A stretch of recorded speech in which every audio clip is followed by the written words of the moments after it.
Halo teman-teman sekalian, Assalamualaikum warahmatullahi wabarakatuh. Masih bersama saya Pak Sul di channel Guru Kreatif 4.0.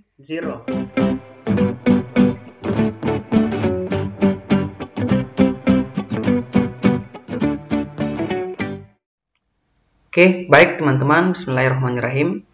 Di video kali ini kami akan kupas tuntas poin-poin penting dari Permen PAN RB nomor 28 tahun 2021 tentang pengadaan P3K Guru pada instansi daerah tahun 2021. Jadi teman-teman, permen ini dikeluarkan oleh Kemenpan RB tertanggal 7 Juni tahun 2021. Jadi teman-teman, pejuang P3K wajib nonton video ini sampai selesai agar teman-teman tidak mendapatkan informasi yang simpang siur mengenai pelaksanaan atau teknis dari P3K tahun ini. Oke, yang pertama teman-teman tentang pasal 4 tentang persyaratan pelamar. Jadi pelamar yang dapat melamar sebagai P3K jabatan fungsional guru pada instansi daerah tahun 2021 terdiri atas THK 2, kemudian guru non-ASN yang terdaftar di Dapodik, guru swasta yang terdaftar di Dapodik, dan lulusan PPG. Nah, yang poin 2 teman-teman ini saya akan jelaskan kembali bahwa guru non-ASN yang terdaftar di Dapodik.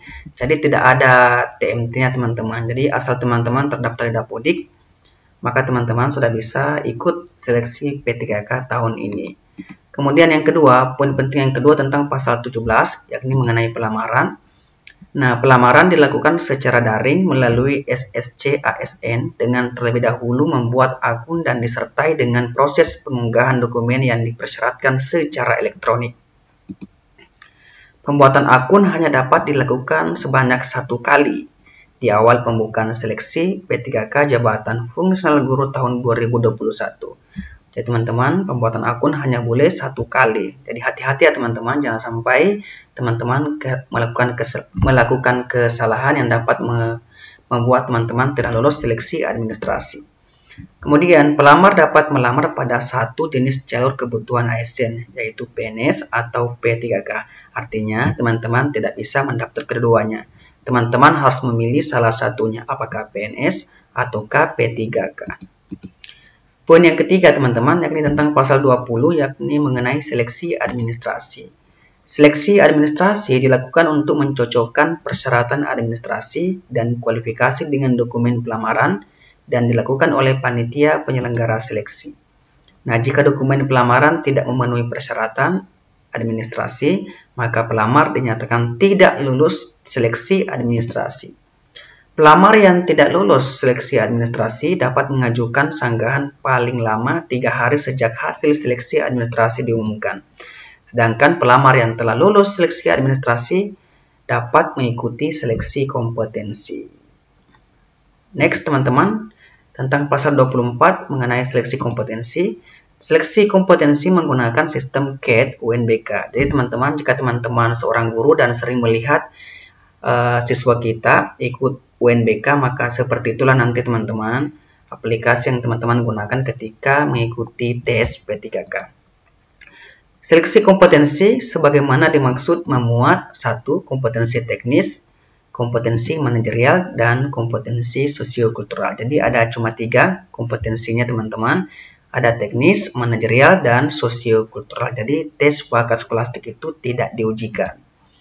Seleksi kompetensi dilakukan sebanyak 3 kali seleksi yang terdiri dari seleksi kompetensi pertama, seleksi kompetensi kedua, dan seleksi kompetensi 3. Artinya teman-teman akan diberikan 3 kali, diberikan kesempatan untuk ikut seleksi kompetensi sebanyak 3 kali. Nah, jika tidak mencapai passing grade di kompetensi pertama, teman-teman bisa ikut di seleksi kompetensi kedua.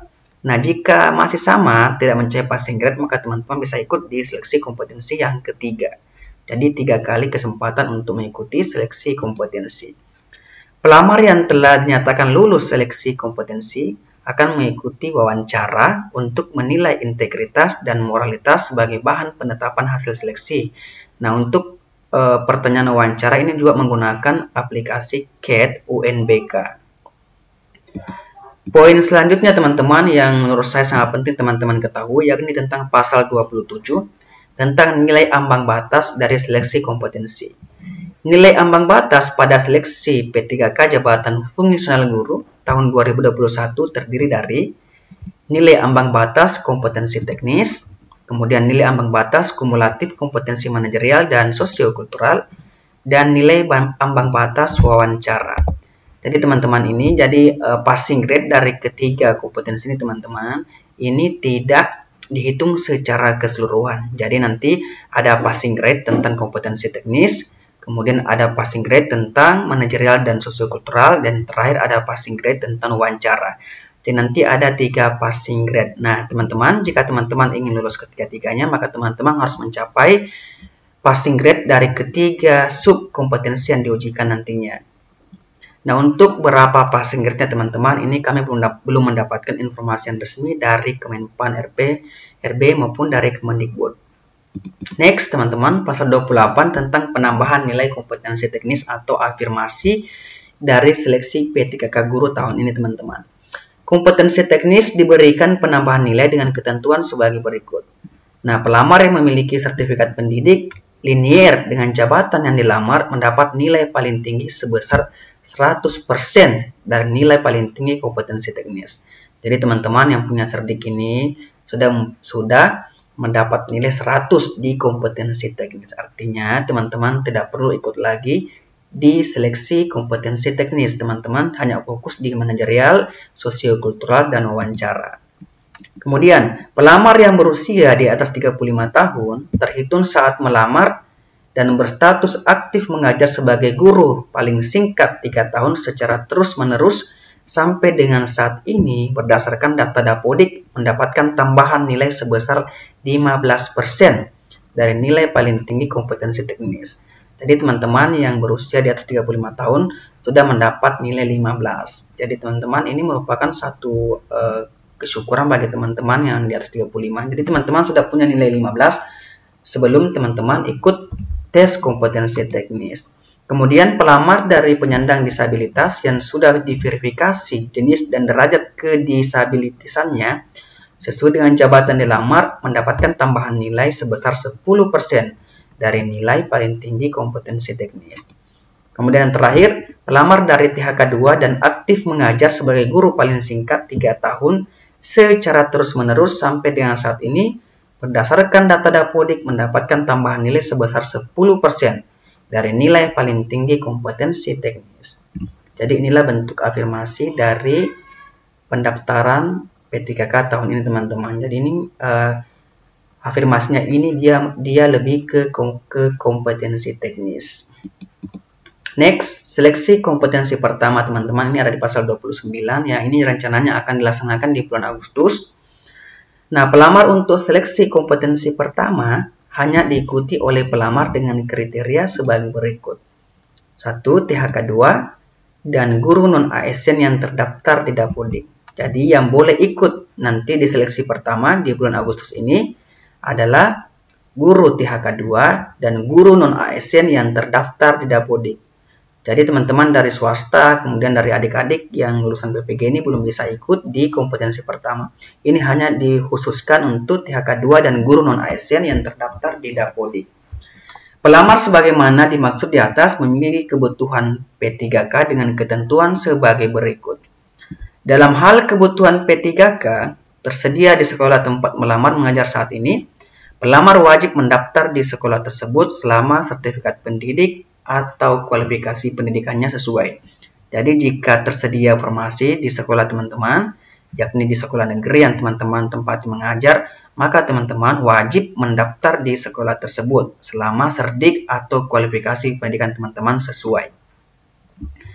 Kemudian yang kedua, jabatan yang sudah dilamar oleh pelamar di atas tidak dapat dilamar oleh pelamar yang berasal dari sekolah lain. Nah, ini merupakan spesial buat teman-teman ini yang dari sekolah negeri. Jadi teman-teman yang sudah mendaftar di sekolahnya sendiri, nah jika ada guru dari sekolah lain ingin mendaftar di sekolah tersebut, maka guru tersebut akan ditolak karena tidak boleh melamar di sekolah tersebut. Karena jabatan yang sudah dilamar oleh pelamar di atas, yakni THK2 sama guru non-ASN, tidak dapat dilamar oleh pelamar yang berasal dari sekolah lain. Dalam hal kebutuhan P3K, tidak tersedia di sekolah tempat pelamar mengajar, pelamar dapat melamar di sekolah lain yang masih tersedia kebutuhannya. Nah, jika teman-teman tidak ada formasi terbuka di sekolahnya, maka teman-teman bisa melamar di sekolah lain yang tersedia kebutuhannya.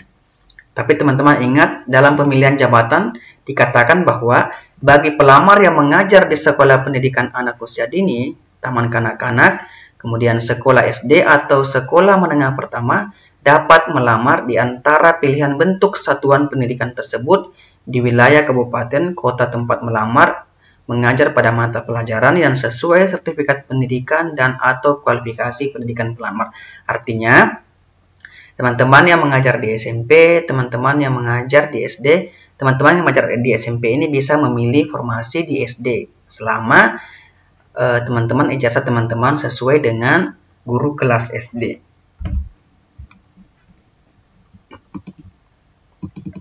Next, bagi pelamar yang mengajar di sekolah menengah atas atau sekolah menengah kejuruan atau sekolah luar biasa dapat melamar di antara pilihan bentuk satuan pendidikan tersebut di wilayah provinsi tempat pelamar mengajar pada mata pelajaran yang sesuai sertifikat pendidikan atau kualifikasi pendidikan pelamar. Jadi teman-teman yang mengajar di SMA hanya bisa melamar di SMK atau di sekolah luar biasa. Nah, meskipun nanti teman-teman punya ijazah yang linear dengan PGSD, nah teman-teman tidak bisa melamar PGSD karena teman-teman hanya bisa melamar di antara pilihan bentuk satuan pendidikan tersebut di wilayah provinsi teman-teman. Jadi yang guru SMA, SMK, sama di sekolah luar biasa hanya bisa melamar di ketiga satuan pendidikan tersebut. Jadi tidak boleh lintas sekolah, misalnya dari lintas tingkatan, jadi SMA melamar ke SMP tidak bisa, atau SMA melamar ke SD tidak bisa. Jadi SD, SMP, kemudian TK itu satu tingkatan itu boleh melamar di antara pilihan bentuk tersebut. Sedangkan untuk SMA, SMK, dan sekolah luar biasa hanya bisa melamar di antara pilihan bentuk ketiga tersebut.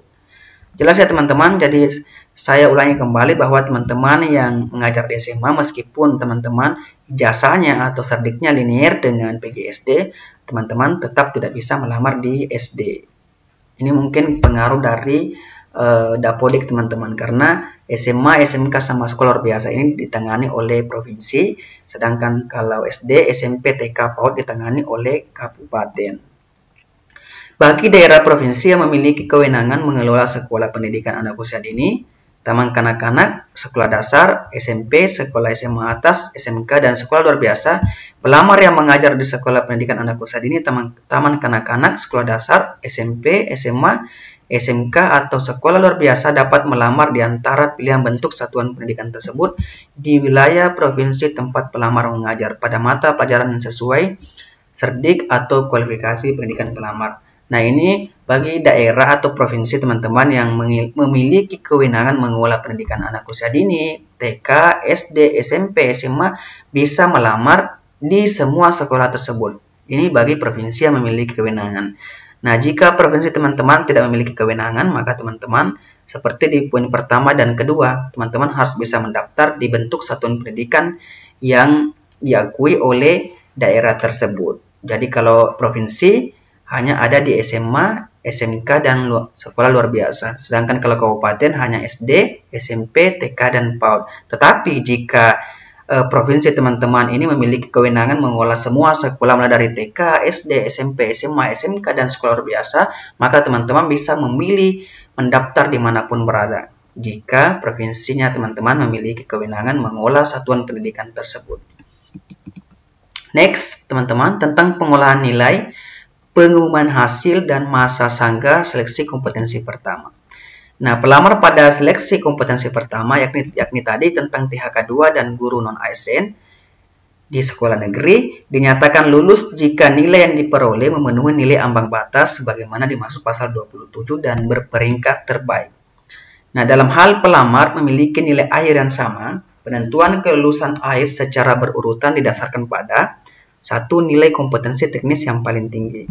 Jadi jika nilai teman-teman sama, maka yang pertama dilihat adalah nilai kompetensi teknisnya. Nah, jika masih sama teman-teman, maka penentuan kelulusannya didasarkan pada nilai kumulatif kompetensi manajerial dan sosiokultural yang paling tinggi. Jadi jika kompetensi teknisnya sama, maka yang kedua yang dilihat adalah kompetensi manajerial dan sosiokulturalnya. Nah, jika masih sama, maka yang dilihat lagi adalah nilai wawancaranya, siapa yang paling tinggi. Dan jika masih sama, maka penentuan kelulusan akhir didasarkan pada usia yang paling tinggi. Jadi ini bentuk pengolahan nilai, pengumuman hasil, dan masa sangka seleksi kompetensi pertama. Terus kapan seleksi kompetensi 2? Nah, teman-teman, pelamaran untuk seleksi kompetensi 2 dapat diikuti oleh pelamar dengan kriteria sebagai berikut.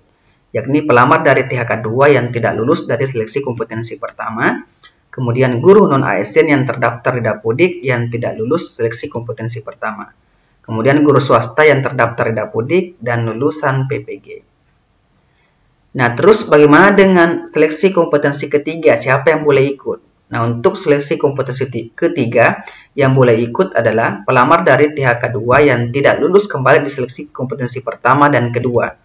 Kemudian, guru non-ASN yang terdaftar di Dapodik yang tidak lulus seleksi kompetensi pertama dan kedua. Dan guru swasta yang terdaftar di Dapodik yang tidak lulus seleksi kompetensi kedua. Dan yang terakhir, lulusan PPK yang tidak lulus seleksi kompetensi 2. Oke, jelas ya teman-teman. Jadi itulah tadi poin-poin penting dari Peraturan Menteri PAN-RB teman-teman nomor 28 tentang seleksi pengadaan P3K tahun ini. Baik, semoga informasi ini bermanfaat kepada teman-teman semuanya. Jika teman-teman masih ada yang belum dimengerti atau belum dipahami, teman-teman bisa menuliskan di kolom komentar. Insya Allah kami akan jawab komentar teman-teman satu persatu. Terima kasih. Wassalamualaikum warahmatullahi wabarakatuh.